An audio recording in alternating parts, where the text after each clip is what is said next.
네, 지난주에는 느헤미야가 여러 가지 압박에도 불구하고 52일 만에 성벽 재건을 완성했다, 그런 내용입니다. 우리가 느헤미야, 성경에 많은 인물 가운데 느헤미야 그러면 정말 그 어려운 프로젝트를 그렇게 짧은 기간에 대단한 실행력을 가진 리더십이다, 보통 그런 얘기를 할 때 느헤미야를 언급합니다. 그러나 오늘 이제 7장에 들어서면서 좀 다른 이야기를 하고 싶습니다. 왜냐하면 이 52일 동안 성벽을 완공한 것은 절반의 이야기일 뿐이고요. 그리고 어떻게 보면 절반일 뿐만 아니라 인트로덕션, 도입 부분에 불과합니다. 진짜 느헤미야 리더십의 진수를 보게 됩니다.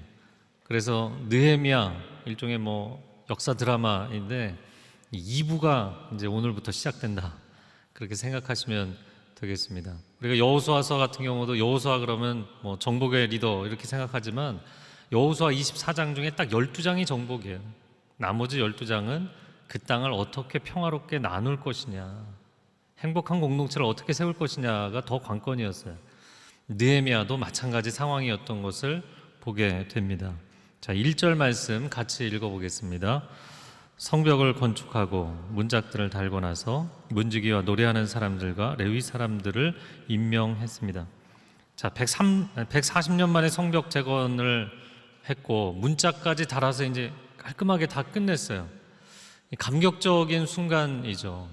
이 소중한 예루살렘을 돌려받았으니 다시는 원수들에게 빼앗기지 않도록 잘 지켜내야 합니다. 그래서 사람들을 세웠다는 거예요. 그럼 누구를 세웠는가? 세 부류의 사람들을 얘기했는데 첫 번째 문지기는 동의가 돼요. 그럼 두 번째 갑자기 노래하는 사람들이 나옵니다. 세 번째 레위인들이 나와요. 자, 그러면 이 첫 번째 문지기도 성문을 지키는 문지기가 아니라 성전의 문지기를 얘기하는 거예요. 그러니까 이 세 부류의 사람들이 전부 성전 업무를 담당하는 성전 봉사자들, 레위인들이었어요. 예루살렘 성전 재건이 언제 이루어졌는가?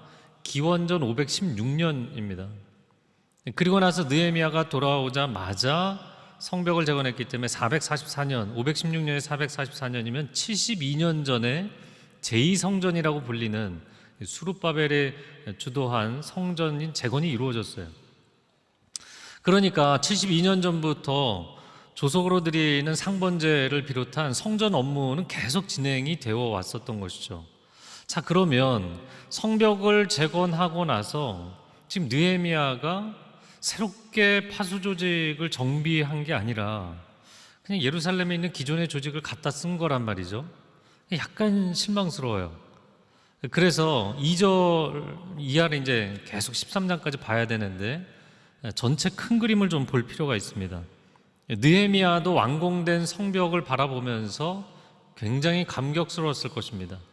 그런데 느헤미야가 이 도시를 다시 살려내겠다는 액션을 하는 데 있어서는 그렇게 급하게 진행을 하지 않았다는 것을 보게 됩니다. 사실 140년간 무너져 있던 도시를 다시 살려낸다? 이것은 불가능에 가까운 일이었어요. 집을 건축하시는 분들이 그런 얘기 하는 거 많이 들어보셨을 거예요. 집을 리모델링, 개축하는 게 얼마나 어려운지 차라리 신축하는 게 훨씬 쉽다, 이런 얘기들을 하세요. 그러니까 이거를 도시로 적용을 해보면 차라리 신도시를 세우는 것이 폐허가 된 도시를 살려내는 것보다 쉬운 거예요. 왜냐하면 신도시를 세운다는 것은 입지도 고려하게 되고 또 수요도 있는 것이고 사람들의 기대감이 있잖아요. 그런데 폐허가 된 도시는 그럴 수밖에 없는 상황들이 다 있는 것이거든요. 그러니까 성벽 하나 세웠다고 해서 이 도시가 살아나느냐, 이거는 엄청나게 어려운 문제라는 것입니다. 지금 우리가 계속 경험하고 있는데 당위성, 이거 해내야 된다, 이 도시를 살려내야 된다, 그런 당위성 하나만으로 부동산 정책이 성공한다는 게 굉장히 어렵다는 거. 지금 대한민국의 상황이 계속 난항을 겪고 있잖아요. 수요 공급의 원칙에 따른 시장의 자율성과 유동성을 고려할 필요가 있고 사람들의 마음, 사람들의 필요를 고려해서 정책을 세울 필요가 있죠. 그래서 느헤미야 리더십이 참 놀랍다, 이런 생각을 하게 됩니다. 자, 예루살렘이 물론 하나님의 성읍으로 선택받은 도시죠. 그러나 그 당위성으로 과연 살려낼 수가 있느냐? 라는 것이 느헤미야의 문제였다는 것이에요. 한때는 화려한 도시였지만, 한때는 중요한 도시였지만 지금은 명성이 바닥에 떨어졌잖아요. 그리고 왕이 통치하는 시대도 아닙니다. 식민 지배를 받고 있어요. 초라하기 그지없는 예루살렘이라고요. 게다가 기존에 거주하던 사람들, 포로기환으로 돌아온 사람들, 백성들은 다 자기 살기 바쁜 거예요. 그냥 농사에서 먹고 살기도 급급한 시대입니다. 그러니까 성벽 재건한 것만으로도 야, 우리는 뭐 할 일을 다 했다, 이런 분위기였을 것 같아요. 지난 140년 세월 동안 느헤미야가 무너져 있는 140년의 세월이 지나서 이거를 세웠는데, 그러면 그 140년 동안 주변에 살던 사람들은 도대체 뭘 했는가? 그들은 성벽을 세우고 싶지 않았을까? 당연히 소망이 있었겠죠. 그러나 그들도 이 도시를 볼 때 야, 이 폐허가 된 도시를 살려내기란 현실적으로 불가능하다라는 인식이 있었던 거예요. 그래서 오늘날 위축되어 있고 추락해가는 한국교회를 보면 느헤미야 시대의 이 예루살렘 성과 너무나 유사하지 않은가, 그런 생각을 하게 됩니다. 엎친 데 덮친 격으로 코로나19 팬데믹까지 왔잖아요. 대면 예배도 간헐적으로밖에 할 수 없고, 우리가 과거에는 다 당연하다고 생각했는데 함께 모여서 성경 공부하고 삶을 나누고 손잡고 뜨겁게 기도하고, 이게 다 화려했던 예루살렘을 추억하는 것처럼 되어버렸잖아요. 그러면 어떻게 해야 다시 일어날 수 있을까? 어떻게 해야 다시 이 공동체를 살려낼 수 있을까? 이게 느헤미야에게도 우리에게도 동일한 문제입니다. 자, 그래서 그가 책임자들을 세우게 됩니다. 그게 2절의 말씀이에요. 같이 읽겠습니다. 나는 내 동생 하나니와 성의 사령관 하나냐를 세워 예루살렘을 다스리게 했습니다. 하나냐는 사람됨이 및 충직하고 많은 사람들보다 하나님을 더 경외하는 사람이었기 때문입니다. 인사만사라고 하죠. 중요한 자리일수록 중요한 역할을 감당할 수 있는 사람을 세워야 돼요. 근데 두 사람을 세웠는데 첫 번째는 느헤미야의 친동생으로 추정이 되는 하나니였다고요. 우리 친동생 그러면 벌써 한국 사람들은 좀 민감해지죠. 정계, 재계, 의료계, 학계 뭐 가릴 것 없이 너무 친인척 비리가 많잖아요. 과연 동생을 세운 것이 좋은 인사였을까? 근데 쭉 설명을 드린 것처럼 이 자리, 이 역할은 아무도 나서고 싶어 하지 않는 자리였다는 거예요. 이거 고생하는 자리였습니다.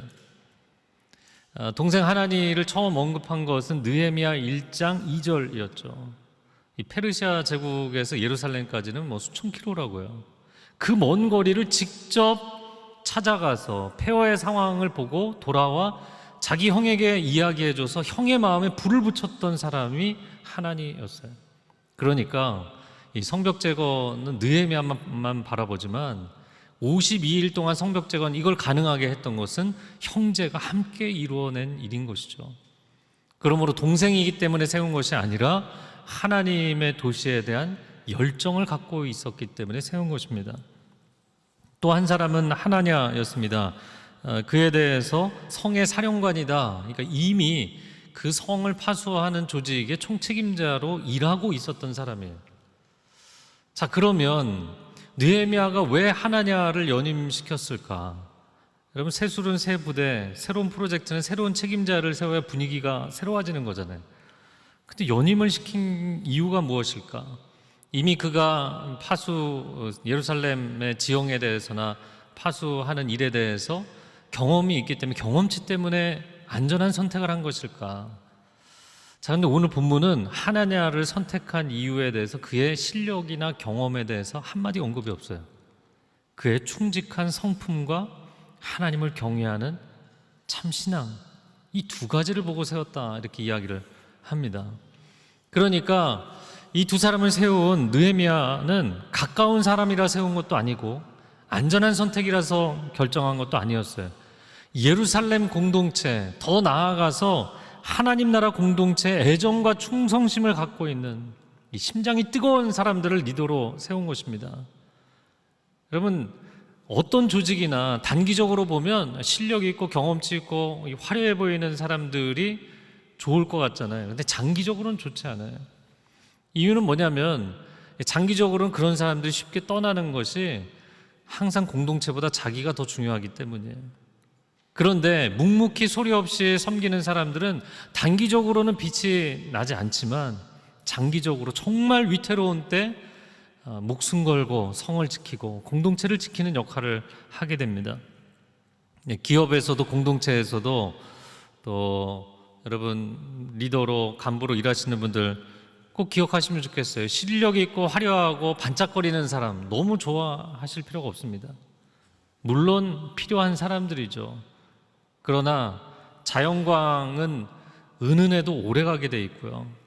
인위적으로 만든 빛, 거리의 네온 사인 같은 경우는 잠시 잠깐은 화려해 보여도 금방 질리게 돼 있고 피로감을 주게 돼 있어요. 사람도 마찬가지입니다. 묵묵하게 소리 없이 진정성 있게 섬기는 하나니와 하나냐 같은 사람들을 분별할 수 있는 리더들이 되시기를 바라고, 그런 사람들을 세우고 동역자가 되는 축복이 있기를 바랍니다. 그들이 결국엔 예루살렘을 목숨 걸고 지켜내는 거예요. 가장 오랜 좋은 동역자들이 되는 거예요. 사람들은 잘 분별을 못하고 그냥 화려하고 매력적인 사람들에게 쏠릴 수 있지만 하나님은 이런 사람들을 보고 계신 거죠. 우리 주변에 다 친하고 다 동역자인 것 같지만 정말 끝까지 갈 사람들이 드러나는 때가 있어요. 두 가지 상황을 보통 이야기하는데, 첫 번째는 강력한 헌신이 요구되는 비전을 제시했을 때 제일 헌신할 것 같은 사람들이 뒤로 물러나기도 하고요. 또 한 가지 상황은 이 느헤미야가 지금 처해 있는 상황처럼 어려운 상황이에요.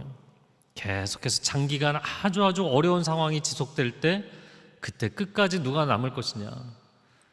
여러분, 멀리서 인재를 찾으려고 하지 마십시오. 여러분 주변에서 정말 성실하게 밤을 새며 묵묵하게 함께 있어줄 수 있는 사람들, 그들이 여러분 곁에 하나니와 하나냐라는 것을 볼 수 있는 축복이 있기를 바랍니다. 자, 이어지는 3절 말씀에는 이 책임자들에게 당부한 내용입니다. 같이 읽겠습니다. 내가 그들에게 말했습니다. 해가 높이 뜰 때까지 예루살렘 성문들을 열지 말고 문지기가 지키고 있는 동안에도 문을 단단히 닫고 빗장을 질러 놓아야 한다. 그리고 예루살렘 주민들을 경비로 세워 각기 지정된 초소와 자기 집 앞을 지키게 하라. 느헤미야가 파수의 중요한 원칙을 이야기했어요. 성문을 여는 시간, 닫는 시간. 보통 고대 근동의 성이라는 것은 아침에 해 뜨면 일출하면 그러면 성문 여는 것이거든요. 그런데 그는 성문을 해가 높이 뜰 때까지 열지 말아라. 그러니까 성문을 열어두는 시간을 최소화하라는 거였어요. 지금 느헤미야가 이야기하는 모든 것은 이 도시를 어떻게 활성화시킬까의 문제이거든요. 그럼 도시를 살려내려면 활동량을 늘려야 되고 또 개방 시간을 더 많이 확보하는 게 중요한 것이거든요. 근데 우리가 잘 아는 것처럼 성벽은 세웠지만 주변의 대적자들은 여전히 으르렁거리고 있다고요. 그러니까 그 문제가 어려웠던 것이죠. 만약에 급하게 활성화를 시도했다가 전혀 예비되어 있지 않는 상황에 적들에게 침략을 당하기라도 하면 다시 이 성을 폐쇄해야 되는 거예요. 어려워지는 것이죠. 그래서 그런 어려움 때문에 지금 느헤미야가 이런 결정을 내린 것입니다. 그래서 오늘날 지금 한국 교회뿐만 아니라 미주에 있는 교회들, 다른 지역들도 다 마찬가지 상황인데요. 똑같은 현실에 놓여 있는 거예요. 교회를 급하게 다시 활성화시키겠다고 통행량을 늘렸다가 활동량을 늘렸다가 이렇게 폐쇄하게 되면 어려움에 처하게 됩니다. 자, 그래서 닫는 시간 중에도 철저하게 잘 지키고 있어라. 문빗장을 질러놔야 된다. 너무나 뻔한 얘기인데 그런 얘기들을 다시 경각심을 갖고 지키라고 이야기를 해줍니다. 그러니까 이 상황에서 예루살렘 성이 성전 업무를 제외하고 그 외의 도시 기능은 최소화하고, 그리고 보안과 수비에 최대한 강화하도록 했다는 것이죠. 교회도 마찬가지 상황인 것이고요. 자, 그러면 여기까지 하는 것이 최선일까? 3절 하반절에 보면 예루살렘 주민들에 대한 이야기를 합니다. 그래서 이 주민들이 숫자가 얼마 안 됨에도 불구하고 이 사람들을 보초를 세워라. 그래서 지정된 초소도 지키고 자기 집 앞도 지키고.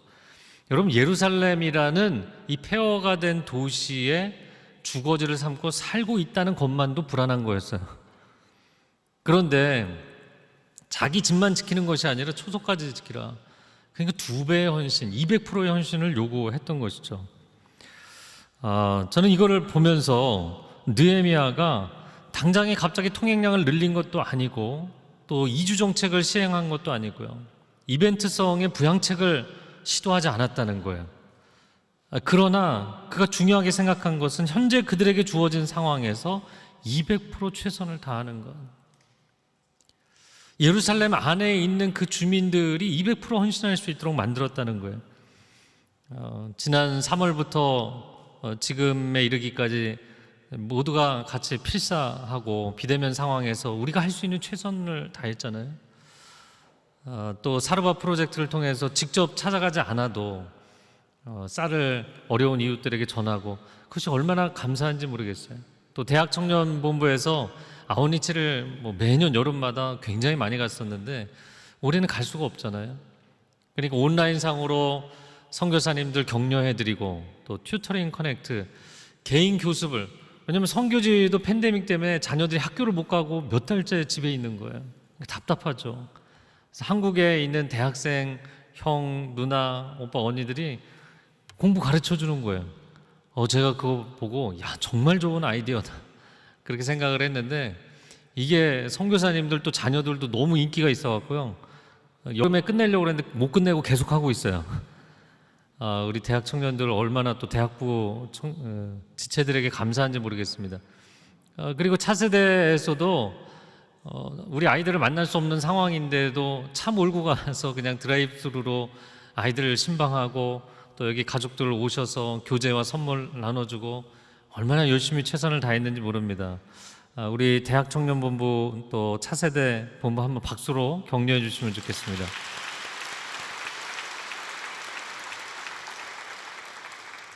사실 우리 성인 공동체 성도님들도 격려가 필요하고 칭찬이 필요한데요. 제가 쭉 이 상황들을 보면서 이 대면 예배를 드릴 수 있는 상황뿐만 아니라 온라인으로밖에 예배를 드릴 수 없는 시간이 길었는데도 제가 꾸준히 새벽 예배 드리고 있습니다. 그래서 저도 이제 나와서 온라인으로 설교하고 하는데 제가 한 얘기를 저보다 더 잘 기억하는 분들도 많고 그렇게 연락을 주시고 얼마나 많이 격려를 받는지 모릅니다. 여러분, 이 상황에서 상황 논리에 빠지는 게 아니라 신앙의 기본을 지키기 위해서 최선을 다하는 것이죠. 팬데믹 시대에 생활 방역이 중요하다는 이야기를 끊임없이 방역 당국에서 이야기를 합니다. 손 잘 씻으시고 마스크 꼭 쓰고 있고 실내 환기 자주 하시고 안전거리 두고 끊임없이 듣는 이야기잖아요. 그런데 아주 간단하고 기초적인 이런 것들이 우리의 생명을 지켜주고 있다고요. 근데 신앙적으로도 마찬가지입니다. 인본주의와 세속주의가 삶 전반에 침투해 있는 영적인 팬데믹 시대이잖아요. 그래서 영적인 기본, 신앙의 기본 잘 지키는 것이 중요해요. 온라인상이니까 이거 집중도 안 되고, 아니요, 말씀과 기도에 집중하시기를 바랍니다.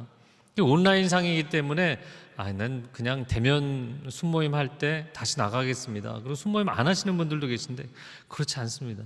순모임 이제 처음에는 낯설었지만 지금 많이 익숙해지셔갖고 굉장히 은혜가 있다고 고백하는 분들이 많으세요. 또 온라인상으로 어려운 이웃들 사르바 프로젝트 이렇게 도와드리고 이런 신앙의 기본들에 최선을 다하고 오히려 이 상황에서 200% 노력을 하는 분들, 신앙의 그 근간을 지켜가는 것이죠. 저는 운동하는 것도 보는 것도 좋아하는데요. 그 운동선수들이 경기를 어떻게 하는가, 시즌의 빛을 보는 거잖아요. 그러나 그들의 시즌을 좌우하는 것은 비시즌입니다. 그들이 얼마나 비시즌에 구슬땀으로 흘렸는가가 시즌을 좌우하는 거잖아요. 그러니까 시즌이 딱 시작됐다고 해서 모두가 잘 달리는 게 아니라고요. 결국에 눈에 보이는 그 결과는 보이지 않는 곳에서 어떻게 했느냐에 달려 있어요. 교회도 마찬가지일 것입니다. 이 팬데믹의 상황이 종료되는 때가 올 거예요. 그러면 종료되는 그 시점에 우리가 그렇게 갈망하는 상황이 되면 교회가 바로 치고 달려나갈 수 있겠는가? 성도들은 영적 비상을 이룰 수가 있겠는가? 그것은 우리가 이 팬데믹 상황에서 얼마나 영적인 기본에 200% 노력을 했느냐에 달려 있는 것이죠. 운동선수라면 선발로 뛰기도 하지만 또 벤치에서 대기하면서 백업 멤버로 뛰기도 하잖아요. 그런데 게임 종료 5분 전, 10분 전에 투입이 된다 할지라도 골을 넣고 승리에 기여할 수 있는 그런 선수가 되는 게 중요하죠. 벤치에 앉아있는 선수라고 해서 난 기회가 주어지지 않았으니까 지금 뭐 경기장에 뛸 수도 없으니까, 아닙니다. 그런 선수가 있는가 하면 또 다른 선수는 나는 너무너무 뛰고 싶고 나는 훈련도 열심히 했고 준비가 다 되어 있는데, 근데 이 두 종류의 벤치에 앉아있는 사람들을 보면서 인생도 그렇고 사람들이 두 가지로 생각해요. 준비가 안 돼서 앉아있는 사람들은 당연한 거지, 합당한 거지. 근데 준비를 저렇게 열심히 했는데도 경기에 못 뛰는 사람들은 억울한 거예요. 감독은 뭘 하고 있는 거야? 뭐 이러면서 억울하다 이렇게 생각해요. 그런데 여러분, 정반대로 생각하셔야 돼요. 이건 억울한 게 아닙니다. 인생은 반드시 썰물이 있으면 밀물의 시즌이 오게 돼 있어요. 반드시 기회는 오게 돼 있어요. 오히려 나는 기회도 잘 주어지지 않으니까 그냥 여기 아무런 준비도 없이 앉아 있을 거야. 그런 사람들은 기회 자체를, 미래의 기회 자체를 포기해버리는 거예요. 우리가 이 시기에 정말 신앙의 본질에 더 초점을 맞추고 이 예루살렘 거민들처럼 노력할 때 하나님께서 반드시 기회를 주시고 비상하게 해주실 줄로 믿습니다. 자, 그렇게 1차적인 조치를 하고 나서 이 성을 이렇게 느헤미야가 바라보는 내용이 이제 4절에 나옵니다. 4절 같이 읽어보겠습니다. 그 성은 크고 넓은데 성 안에 사는 사람들은 얼마 없고 제대로 지은 집들도 아직 얼마 없었습니다. 이거 뭐 성벽을 세웠어요. 기본적인 뭐 하수 조직도 세웠어요. 하지만 이 큰 성을 어떻게 채우지? 이 큰 성을 어떻게 다시 살려내지? 막막한 거예요. 그리고 하반절에 보면 뭐라고 표현이 되어 있습니까? 성 안에 상주 인구도 얼마 없는 거예요. 그리고 제대로 된 주거지도 형성이 안 돼 있는 거예요. 기원전 444년입니다. 한 400~500년이 지나고 나서 예수님께서 예루살렘에 등장하신 때, 그때 예루살렘의 인구를 역사학자들이 한 10만 명으로 헤아립니다.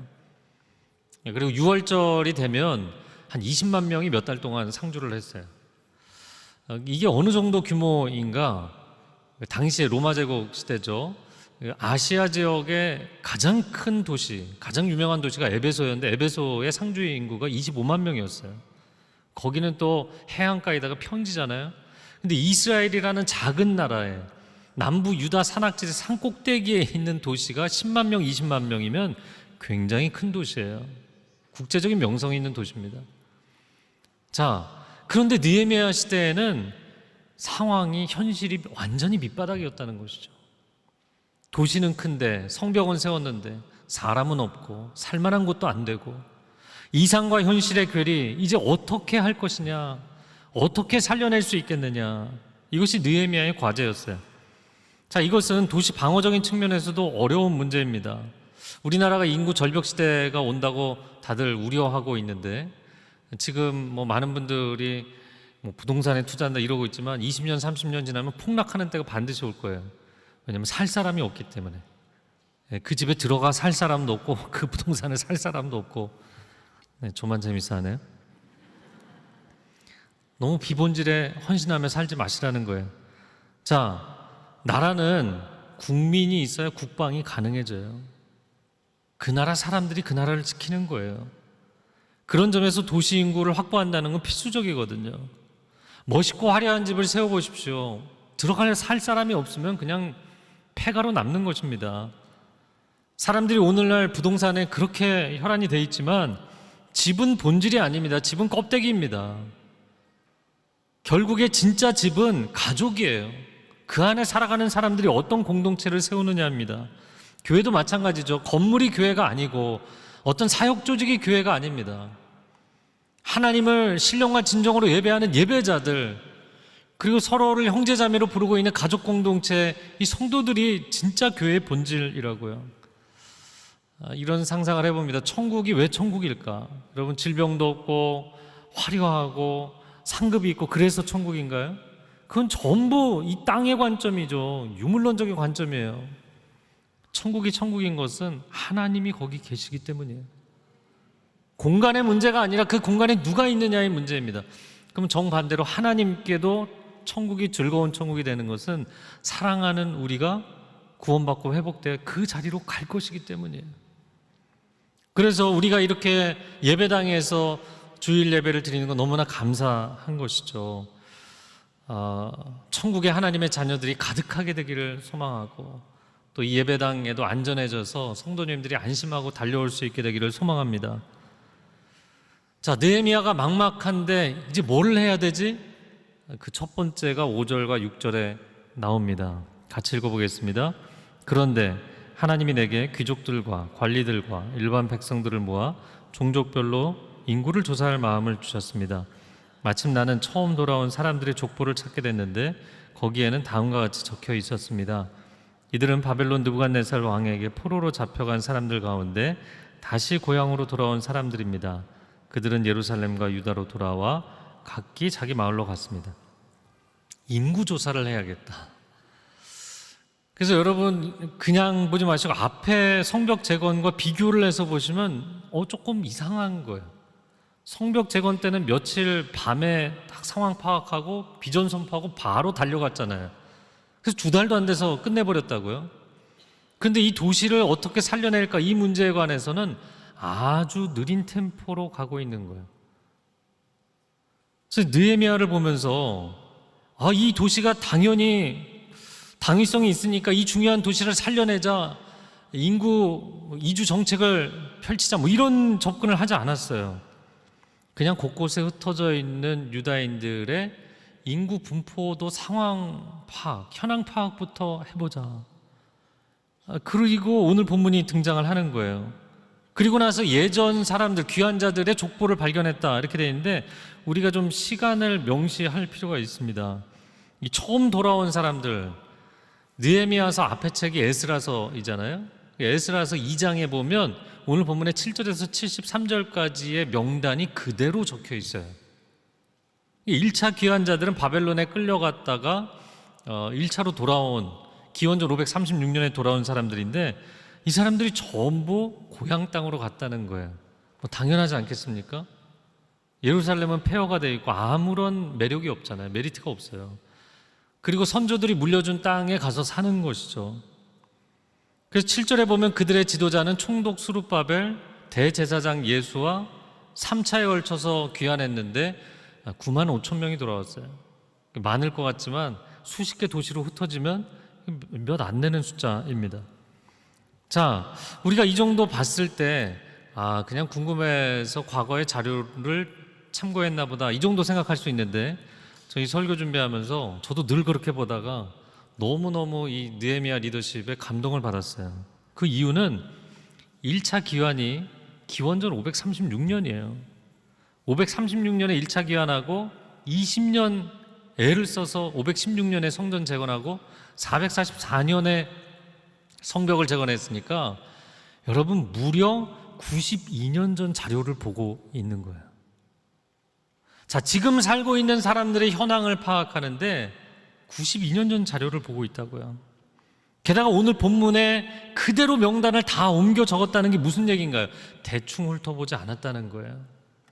한 사람 한 사람, 한 가족 한 가족 왜 그 자리에 있어야 되는지, 상황이 어떤지를 보고 있는 거예요. 저는 느헤미야를 보면서 우리는 대단한 추진력이다 이거 하나만 보지만 성벽은 그렇게 순식간에 추진했지만 사람들을 움직이는 데 있어서는 아주 조심성 있게 했다는 거예요. 아주 천천히 당위성을 얘기하지 않고 그들의 현실의 상황을 이해하고 고려하려고 애를 썼다는 거예요. 이번에 울산에서 큰 화재가 있었잖아요. 33층짜리였습니다. 밤이었고 강풍이 불었고 순식간에 옮겨 붙었다고요. 단 한 사람도 죽지 않았다는 기적과 같은 일이죠.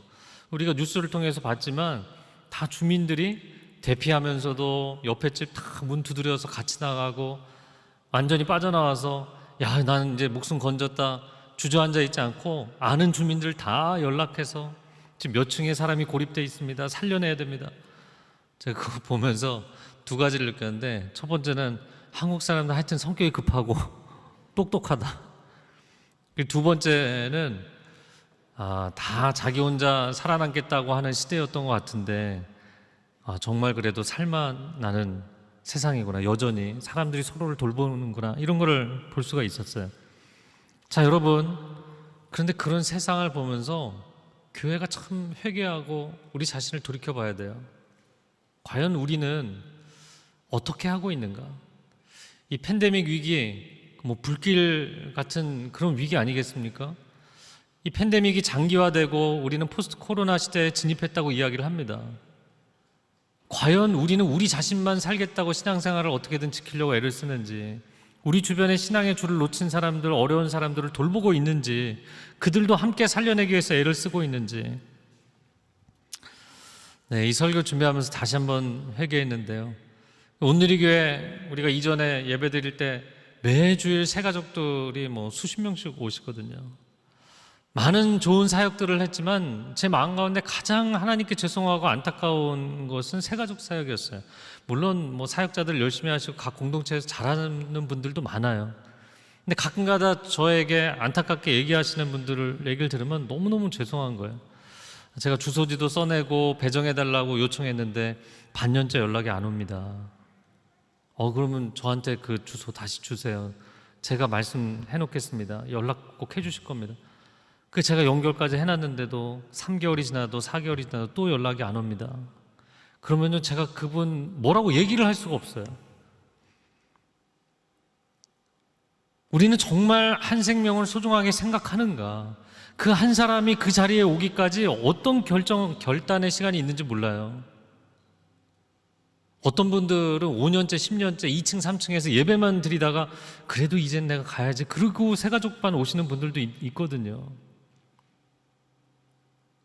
근데 왜 우리는 그 한 사람을 소중하게 생각하지 않는가라는 것이죠. 성벽만 쌓고 사람들에 대해서 관심이 없는 느헤미야가 대단한 추진력이야.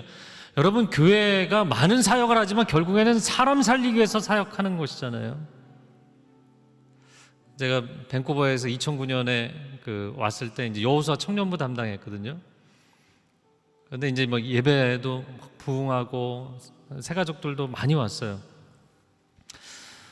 그런데 그 새가족반에서 제가 한 사람씩 다 얘기하게 하니까 제가 7살 때 가출하고 30년 만에 다시 돌아왔습니다.